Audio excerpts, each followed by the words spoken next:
Hello everyone, welcome back to our YouTube channel, My GST Hub. Hope you are at home, be safe, take care of your family. Corona virus के cases काफ़ी बढ़ गए हैं, be at home. Government has also identified a new reason आपको घर पे रखने के लिए एज अ कंसल्टेंट. काफ़ी नोटिफिकेशंस इशू कर दिए हैं, काफ़ी अमेंडमेंट्स आ गए हैं, काफ़ी क्लैरिफिकेशन आए हैं, काफ़ी सर्कुलर्स आ गए हैं. So be at home, update your knowledge and serve the nation. So friends, आज 31 मार्च 2020 है. सो दो अपडेट मैं देना चाहता हूँ आपको. फर्स्ट, जो रिप्रेजेंटेशंस हुए थे to extend the financial year to 30 June 2020, उसको डिनाई कर दिया है and financial year would be till 31 March 2020 itself. Second thing, आज जीएसटी रिफंड रिलेटेड सर्कुलर आया है, सर्कुलर नंबर 135/05/2020, जिसमें काफ़ी पॉइंट्स क्लैरिफाई किए हैं और काफ़ी न्यू पॉइंट्स ऐड किए हैं और काफ़ी प्रोविजंस ऐड कर दिए हैं. सो लेट्स सी अब क्या क्या अपडेट आए हैं इसमें. वैसे मैं आपको स्टार्ट करने से पहले बता दूं, ये सर्कुलर काफ़ी इंपॉर्टेंट है, बिकॉज अगर आप ये सर्कुलर नहीं देखेंगे और आप रिफंड एप्लीकेशन कर दोगे तो 99 नहीं, पूरा 100% चांसेस है आपका रिफंड रिजेक्ट होगा, आपको डेफिशिएंसी मेमो इशू हो जाएगा. For filing refund application, this is a must watch video, so please watch this video full. Let's start with our today's video. This circular was issued on 31st March 2020. काफ़ी representations हुए थे, उसके चलते ये circular आया है और काफ़ी क्लैरिफिकेशन किया है ऑन रिफंड रिलेटेड इश्यूज. तो एक एक पॉइंट करके हम देख लेते हैं कि क्या क्या क्लैरिफिकेशंस हैं, क्या क्या न्यू पॉइंट्स ऐड किए गवर्नमेंट ने. First, bunching of refund claims across financial year. So as you are aware, पहले आप एक फाइनेंशियल ईयर के अंदर ही एप्लीकेशन कर सकते थे. दैट मीन्स दैट अगर आपको मंथली एप्लीकेशन करना है तो आप मंथली कर सकते हो, आपको कुछ मंथ्स के एप्लीकेशन क्लब करना है तो वो भी कर सकते थे, आपको अगर क्वार्टरली एप्लीकेशन करना है वो भी कर सकते थे. But this application can not exceed more than one financial year. So it means that अगर मुझे 15 मंथ्स का एक एप्लीकेशन करना है तो आप नहीं कर सकते थे, पोर्टल अलाउ नहीं करता था. सो काफ़ी टैक्स पेयर्स के केसेस में क्या हो रहा था, उनका इनपुट टैक्स क्रेडिट का रिफंड लूज आउट हो रहा था. So they have made a representation to the government और उन्होंने बोला कि आप जो रिफंड फाइलिंग का स्टेटस है, जो रिफंड फाइलिंग का प्रोसीजर है और पोर्टल है, उसमें आप मुझे more than one financial year में एप्लीकेबल करने दो, because law permits to take refund of all input tax credit which you have availed during the period. So ये काफ़ी रिप्रेजेंटेशन आए. फिर सिमिलरली एक रेड फाइल हुआ था पीताम्बरा बुक्स प्राइवेट लिमिटेड के केस में. सो ऑनरेबल दिल्ली हाई कोर्ट ने भी यही जजमेंट दिया कि जो पैरा 8 है सर्कुलर 125 का, that para is not proper. Circular can supplement, it means that circulars can assist the law but can not supersede the law. So circulars बनते इसलिए हैं कि लॉ को असिस्ट करने के लिए, और लॉ को सुपरसाइड या लॉ को ओवरराइड नहीं कर सकते. So para 8 was not proper, hence honourable Delhi high court ने जजमेंट दिया in case of Pitambara Books. Government should modify the GST portal और accept the manual submission within 4 weeks from the date of order. So उसको चलते ही friends, ये clarification आज 31 मार्च को department ने issue कर दिया है. As a tax payer you can make a combine application for more than one financial year. So जो 125 सर्कुलर में जो पॉइंट था, मैं आपको 125 सर्कुलर का वो पैरा बता देता हूँ जहाँ पर वो रेस्ट्रिक्ट किया था कि आप एक फाइनेंशियल ईयर से ज़्यादा का रिफंड एप्लीकेशन नहीं कर सकते. So this was the point. The period for which refund claim has been filed however cannot spread across different financial year. तो यहाँ पर उसको restrict कर दिया था. So now this para stands withdrawn on the 31st March 2020. Coming to third point, refund of accumulated import tax credit on account of reduction in GST rate. सो ये third point, refund of accumulated input tax credit on account of reduction in GST rate. So friends, ये point start करने से पहले let's discuss what is inverted duty rate structure, क्योंकि ये point उसके relevant है. Inverted duty rate structure में क्या होता है, आपका जो आउटपुट है वो कम रेट पे टैक्सेबल है और आप जो मटेरियल प्रोक्योर कर रहे हो that is taxable at higher rate than that your output supply. Example, आपका जो आउटपुट है उस पर जीएसटी रेट है 12% और लेस परसेंटेज, और जो आपका परचेज है, जो प्रोक्योरमेंट है, वो मटेरियल का कॉस्ट मटेरियल का जीएसटी रेट है more than 12%, that is 18 or 28% as the case may be. तो ये केस में क्या होता है, tax payer cannot utilise his full input tax credit, और उसका क्रेडिट एक्यूमुलेट होते ही जाता है, इनपुट टैक्स क्रेडिट एक्यूमुलेट होते जाता है. सो he is not able to utilize the entire import tax credit.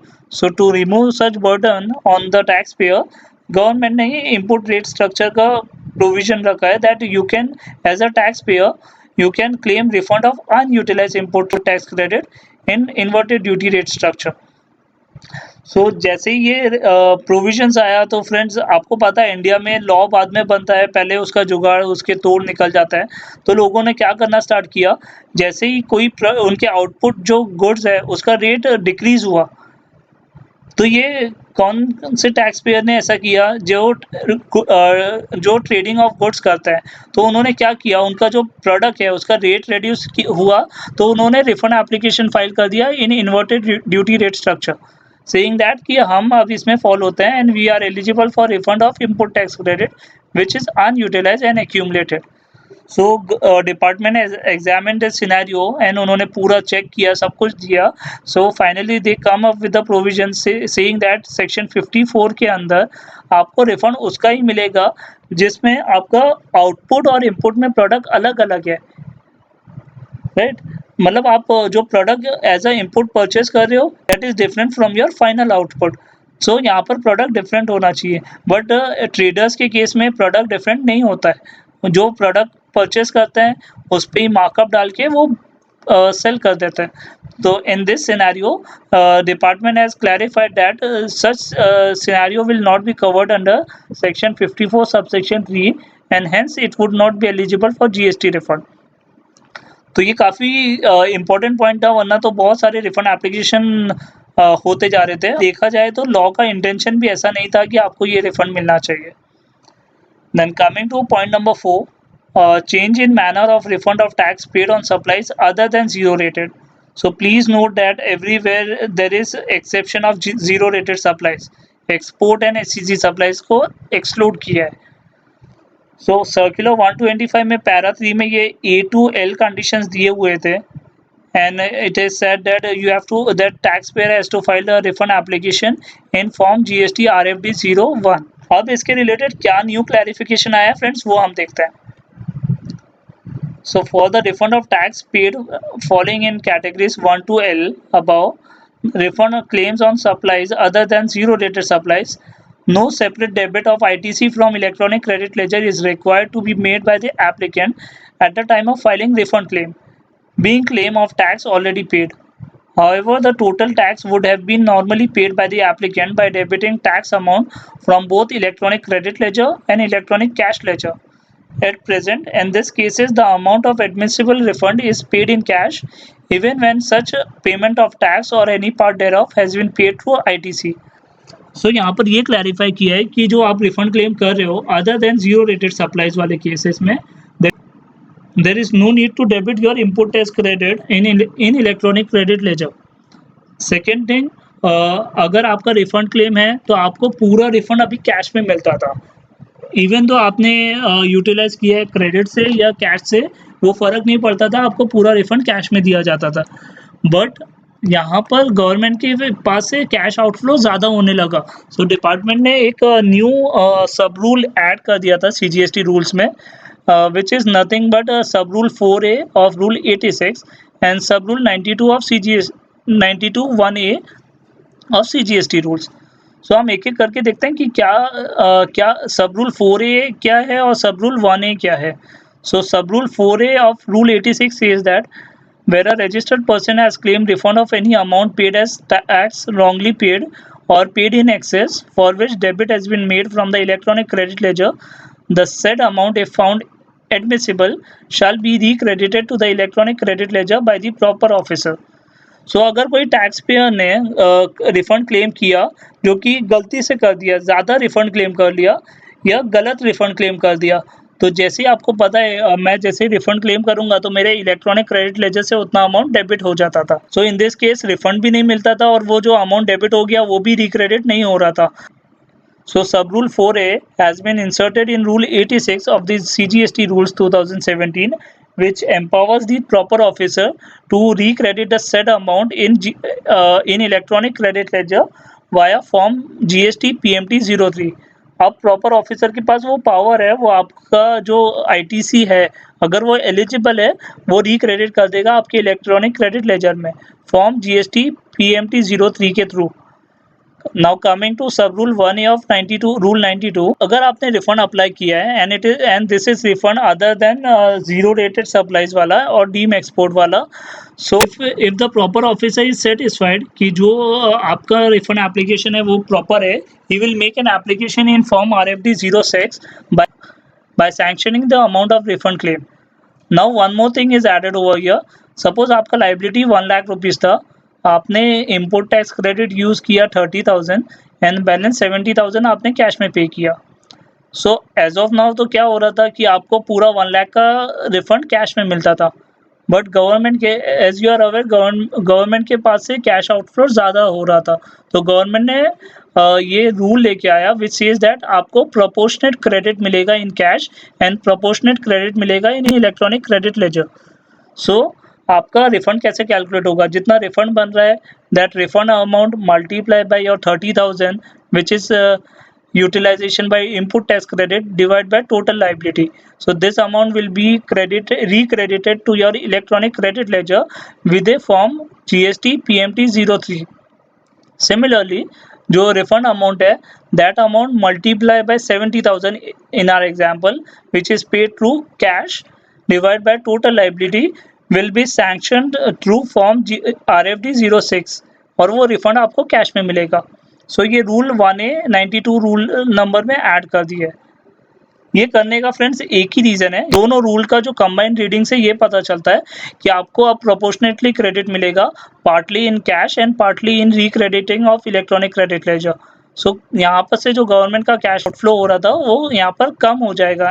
Coming two point number 5, guidelines for refund of import tax credit under section 54(3)। Friends ये वाले circular का सबसे इम्पोर्टेंट पॉइंट है यहाँ पर। अर्लियर जो सर्कुलर था 125 विच सेज दैट अगर आपका कुछ क्रेडिट GSTR 2A में ऑटो पॉपुलेट नहीं हो रहा है, then you can do one thing, you can self certify those invoices and you can upload those invoices on the GST portal and government will give you refund of that amount. तो मतलब आपको refund मिल जाता था वो amount का भी, अगर आपके 2A में नहीं भी दिख रहा है तो। But now they have amended this provision और विद दिस सर्कुलर 135 उन्होंने चेंज कर दिया है कि आपको उतना ही रिफंड मिलेगा जितना आपके 2A में दिख रहा है वो ट्रांजेक्शन्स। अगर कोई इन्वॉइसेस आपके 2A में नहीं दिख रहा है, आपको उसका रिफंड नहीं मिलेगा। So it is high time friends, आपको आपके वेंडर के साथ कोऑर्डिनेट करना पड़ेगा, आपको एजुकेट करना पड़ेगा उनको, and you have to make them more compliant with respect to GST, वरना उनका तो लॉस है, आपका भी लॉस होगा। सो इफ दे एग्री, वो करके देता है तो वेल एंड गुड, नहीं कर रहा है तो you stop doing business with such vendors. अच्छा, now coming to procedural part, as you are aware annexure B एक फॉर्मेट था in circular 125 which is nothing but your import tax credit register. So वो format में एक new column add हो गया है, that is HSN and SSC code. So आप जो भी गुड्स परचेज कर रहे हो या सर्विसेज प्रोक्योर कर रहे हो, उसका आपको HSN कोड देना है एनेक्शर बी में। So I will just show you the format, फिर मैं आगे डिस्कस करूँगा। So this is the format.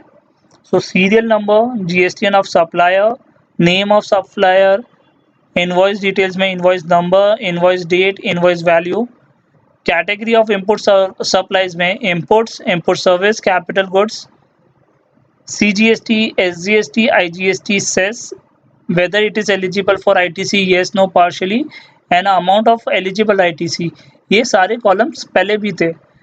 ये सर्कुलर 135 में ये एक न्यू कॉलम ऐड हुआ है which is HSN and SSC code.